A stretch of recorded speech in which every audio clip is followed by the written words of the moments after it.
Good afternoon, I hope you're having an absolutely fantastic day. Right, I was a bit unsure about whether or not to make this video in the first place. I haven't done an opinion piece on here for ages, but I found myself being quite taken in by the whole Taylor Swift fiasco that's been going on recently, and actually feel a little bit torn about it myself. As someone who studied music and music technology at university and is currently a composer and producer, so sort of minimally involved in the music industry myself, I found myself trying to look at it from both sides to try and work out exactly how I felt about it. And I kind of had to ask myself the fundamental question of, do I sympathize with Taylor on this? And the answer to that is yes and no. Now, just to quickly preface this, I am not an expert. I am neither a hugely successful recording artist, nor am I a hugely successful business mogul, businessman, or involved in that side of the music industry. So I may get things wrong. If that's the case, please let me know. I am not trying to espouse any kind of ultimate truth on the situation or tell you how you should or shouldn't feel about it. I'm just giving my thoughts and opinions on a subject that I personally find quite interesting. Right. Taylor Swift. I love Taylor Swift, or at least I love some of her music. I've never met her, so I can't really comment on her from a personal level, but I think that this album is absolutely wonderful, and I firmly believe that 1989 is almost a masterpiece of pop music. And it's recently come out that Scooter Braun bought her old record label Big Machine Records for $300 million, and with that includes all of her catalogue that was released while she was with them. And subsequently there has been a shitstorm of controversy, Instagram posts, blog posts, and general back and forth between various parties. I suppose I can include myself in that back and forth now, with a lot of people publicly rooting for Taylor and self-righteously proclaiming about the injustice of an artist not owning her own art. And I suppose a smaller but vocal group of people defending Scooter Braun and, you know, his affiliates. So where do I stand with all this? Well, I know that historically the relationship between Taylor and Scooter, as well as lots of artists that he represents, has been tempestuous at best. And I completely sympathize with Taylor for not wanting someone who she's had beef with in the past owning her masters. I totally get that. I wouldn't want, you know, the secondary school bully to be the legal owner of any of my work. Not that I'm trying to suggest that Scooter is akin to a school bully. I don't know what's gone on in the past, like, legitimately. Very few people actually will, but I totally understand and sympathize with the idea of not wanting someone who you actively dislike and maybe distrust to be the legal owner of your work. But there are a few areas that I definitely think aren't as black and white as some people seem to think they are, maybe. So one of the things that I sort of find bemusing and irritating about this whole situation is that so many people seem to be genuinely shocked, surprised, and outraged that Taylor Swift doesn't own her own work, when the reality is that that's pretty much industry standard. Now, the argument about whether or not that's fair is a separate issue, and I'm sure there are lots of very good reasons for why artists should own their own work, and me as a musician myself, I'm perfectly happy to be the sole owner of all of my own music. Although let's be honest here, it's not like the reason for that is because I made a principled decision to turn down all of the record label heads that frequently knock at my door. There have been approximately 0 of them. But the point I'm trying to make is that it's not a new thing for an artist to not own their own work. It's not controversial and it's not surprising, and fundamentally, a record label offers an artist a service that they couldn't have without that label. It has contacts, money, promotional avenues, experience, and market research that the individual won't have. And when you sign a contract with a record label, you are accepting their services in exchange for something else, usually being your music. They enable your music to be heard by a significantly larger audience than you have just by yourself and give you the potential to be a huge success. And in return, they own the music that you create while you're with them. At least in theory. Doesn't always work like that. And yeah, some artists will get to retain more ownership or more publishing rights with certain tracks or albums than other artists do. But the point I'm trying to make is that Taylor Swift will have signed a contract.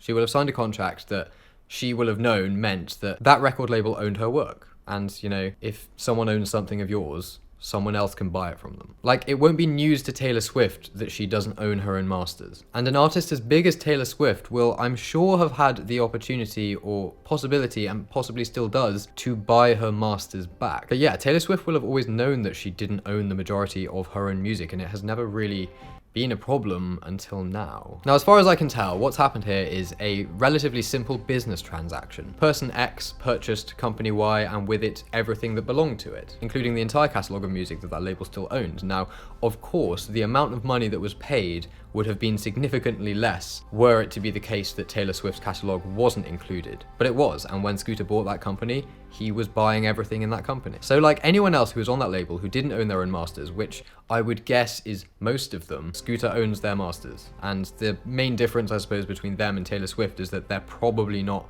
multi-millionaire superstars. Now the thing is that I don't really think Taylor cares that she doesn't own her masters, or at least she doesn't care about that as much. What she cares about is the person who owns her masters. And as I said, that I can completely sympathize with. It must be horrible to think of someone that you actively dislike owning your creative endeavors for like years and years and years, like all of that belonging to someone that you dislike. And I guess if the person who bought Big Machine Records hadn't been someone that Taylor Swift didn't like, she wouldn't have really cared, because it would have just been continuing on the same. But I keep seeing these really annoying and naive comments from people being like, oh my god, how disgusting is it that someone who creates such beautiful and emotional artwork for years doesn't even own her own art? Like, oh my god, it's so tragic. It's like, she never owned it. She never owned it, and she knew that she never owned it. The problem in this scenario is between the individuals involved in the exchange of ownership, not the principle of ownership itself. And again, whether or not you agree with the concept of a label owning an artist's masters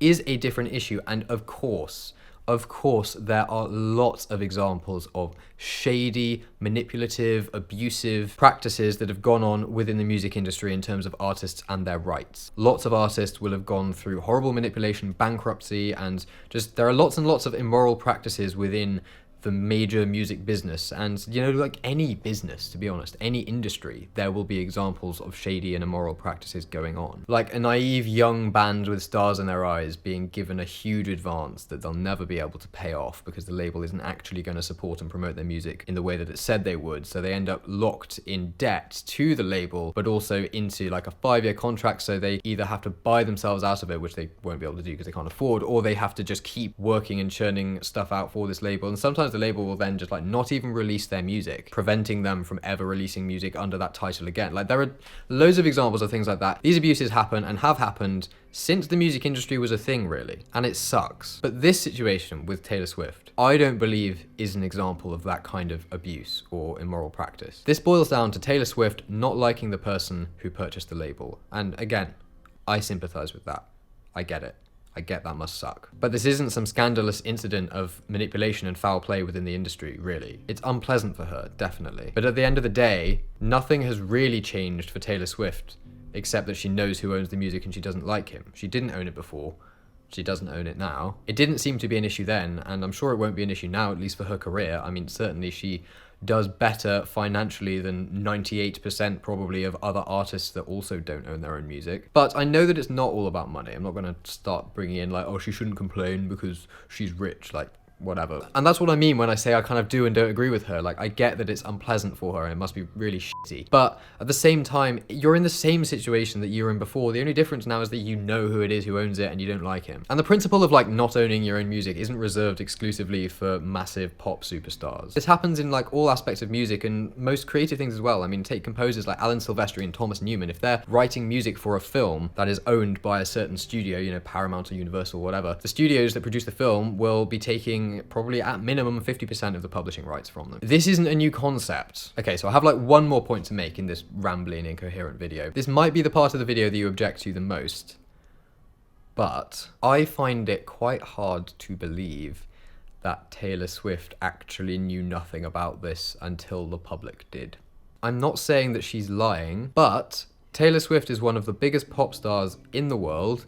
She will have lawyers left, right, and center. She's also an incredibly intelligent businesswoman. Like, it's not possible to be as successful as she is for as long as she has been without being switched on. She's clever, she knows what she's doing, and that's not the same as being fake. She's not necessarily doing things unauthentically or with no integrity for the sake of these things, but you can know how to play certain situations, and you can know how to talk, and of course you will. Anyway, yeah, like, she's really clever, and she's really switched on, and I simply don't believe that she had no idea that any of this was going on until the public did. I just can't believe that that happened. What I think it might have been is that she knew that Big Machine Records was being purchased. She would have probably been offered to buy the masters back before that sale went through if she really wanted to keep them and make sure that whoever took over the company didn't own her catalogue. But she had no idea that it was Scooter who was buying it. Maybe she knew that the company was going to be bought, but she didn't realise that it was Scooter, and people intentionally didn't tell her that it was him because they knew that they had bad blood and that she'd be unhappy about that. But I don't know. This is the thing, is that like, I don't know, and you don't know. No one knows what is really going on with this. This is a major business transaction going on in the heart of the biggest part of the music industry. Like, it's not really possible for any of us sat in our fucking bedrooms making comments about it to actually know what's going on and actually know what people are thinking. But if it is the case that she had no idea that it was going to be Scooter, someone she disliked and everyone knew that she disliked, that was going to be buying the company, and they kept her in the dark about that, I can sympathise with that as well. Like, that must be shit. That must feel awful. So in conclusion, it comes down more to a fundamental disagreement between two individuals. But I don't think that this is some big miscarriage of justice. I don't think this is as black and white as it seems. And ultimately, in the world of business, especially a business as ruthless and unpredictable as the music industry, shit happens. It might not be palatable, but for Taylor Swift, it's unlikely that this is going to have any kind of significant effect on her career, which is a long-fought career of hard work, hard-won success, and exponential growth. And that's fantastic for her. It's fine, basically, I think. Although the cynic in me might say that it's quite convenient that all of this drama and controversy and publicity has come out in the lead up to her new album being released.